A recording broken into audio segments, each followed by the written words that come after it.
Hello guys, welcome to our channel Chinnu Bunny official. అందరూ ఎలా ఉన్నారు గాయ్స్? సో ఈరోజు వచ్చేసి ఎన్ని నెత్తళ్ళు గుడ్లు కూర అయితే వండుకుందాం రండి ఫ్రెండ్స్. ఫస్ట్ ఒక కడాయి పెట్టుకొని అందులో ఆయిల్ వేసుకోవాలి. తర్వాత శుభ్రంగా ఎండి నెత్తళ్ళని కడుక్కొని అందులో వేసి వేయించాలి. ఎండి నెత్తళ్ళని ఒక పక్కన ఒక ప్లేట్లోకి తీసుకొని మళ్ళీ అదే కడాయిలో ఉల్లిపాయలు అయితే వేయాలి ఫ్రెండ్స్. ఉల్లిపాయలు వేసుకొని బాగా మిక్స్ చేసుకోవాలి. ఈ కూర ఎండి నెత్తళ్ళు గుడ్డు మంచి కాంబినేషన్ ఫ్రెండ్స్. ఈ కూర చాలా బాగుంటుంది, టేస్టీగా ఉంటుంది. ఎవరైనా చేసేయగలరు ఫ్రెండ్స్. ఒక్కసారి తిన్నారంటే మళ్ళీ మళ్ళీ చేసుకొని తినాలనిపిస్తుంది, అంత టేస్టీగా ఉంటుంది. తర్వాత తగినంత ఉప్పు అయితే వేసుకోవాలి ఫ్రెండ్స్. వేసుకొని బాగా కలుపుకోవాలి.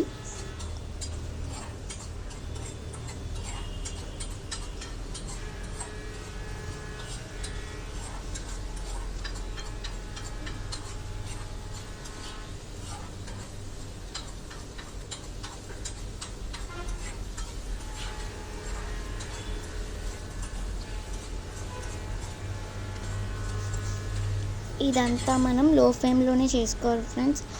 ఉల్లిపాయలు హై ఫ్లేమ్లో అయితే మాడిపోతాయి, లో ఫ్లేమ్లో చేసుకోవాలి. తర్వాత పచ్చిమిరపకాయలు అయితే మనకు ఎంత కావాలితే అంత వేసుకోవాలి.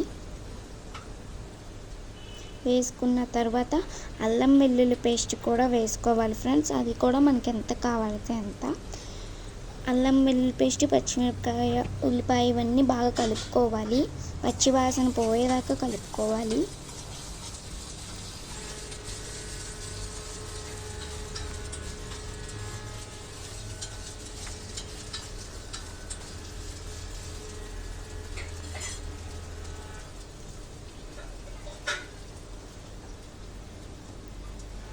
ఇప్పుడు ఫ్రెండ్స్ మనం మూత పెట్టుకొని ఒక 10 నిమిషాలు ఉంచాలి.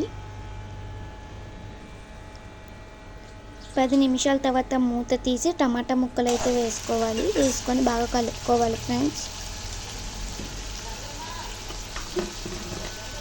తర్వాత మనకి తగినంత కారం అయితే వేసుకోవాలి. దాని తర్వాత మసాలా పౌడర్ కూడా వేసుకోవాలి. మనకు సరిపడినంత మసాలా పౌడర్ వేసుకోవచ్చు.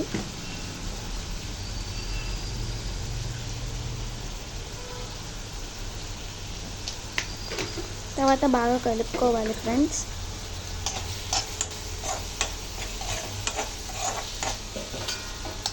తర్వాత మూత పెట్టుకోవాలి. ఇప్పుడు మళ్ళీ మూత తీసి కలుపుకోవాలి. తర్వాత ఎండి నెత్తళ్ళు కూడా వేసుకొని బాగా కలుపుకోవాలి. చూసారా ఎలా అయితే వచ్చిందో కూర. తర్వాత గుడ్డు అయితే వేసుకోవాలి. వేపిన గుడ్డన్నా వేసుకోవచ్చు, లేదంటే ఉడకపెట్టి పొట్టు తీసిన గుడ్డు కూడా వేసుకోవచ్చు. వేపిన గుడ్డు వేస్తే కూర అనేది వండినప్పుడు కొద్దిగా గట్టిగా అవుతుంది గుడ్డు, అందుకనే మేము పొట్టు తీసిన గుడ్డు అయితే వేసుకున్నాము. తర్వాత మూత పెట్టాలి. మళ్ళీ మూత తీసి నీళ్ళు వేసుకొని బాగా కలుపుకున్న తర్వాత చింతపండు ఒక దాంట్లో నీళ్ళు వేసి నానబెట్టుకోవాలి. ఆ నీళ్ళనైతే ఇందులో యాడ్ చేసుకోవాలి. చింతపండు ఇందులో యాడ్ చేస్తే మంచి టేస్ట్, ఫ్లేవర్ కూడా వస్తుంది. బాగా కలపాలి ఫ్రెండ్స్.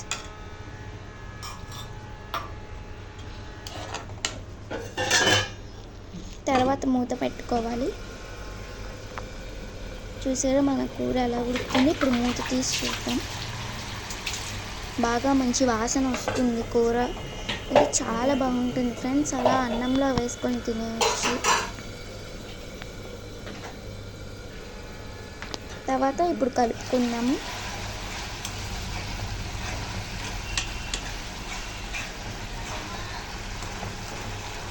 చూసారా ఫ్రెండ్స్, కూర అయితే చక్కగా ఉడికిపోయింది. మంచి వాసన కూడా వస్తుంది ఫ్రెండ్స్. తినడానికి వాసన కూడా ఇంతే బాగుందంటే తినడానికి ఇంకెంత బాగుంటుందో ఆలోచించండి. చాలా బాగుంది ఫ్రెండ్స్ కర్రీ అయితే. చూసారా మన కర్రీ అయితే అయిపోయింది. ఇప్పుడు మనం స్టవ్ ఆఫ్ చేసుకోవచ్చు ఫ్రెండ్స్. ఓకే ఫ్రెండ్స్, మీకు ఈ వీడియో నచ్చినట్లయితే మా ఛానల్ సబ్స్క్రైబ్ చేయండి, లైక్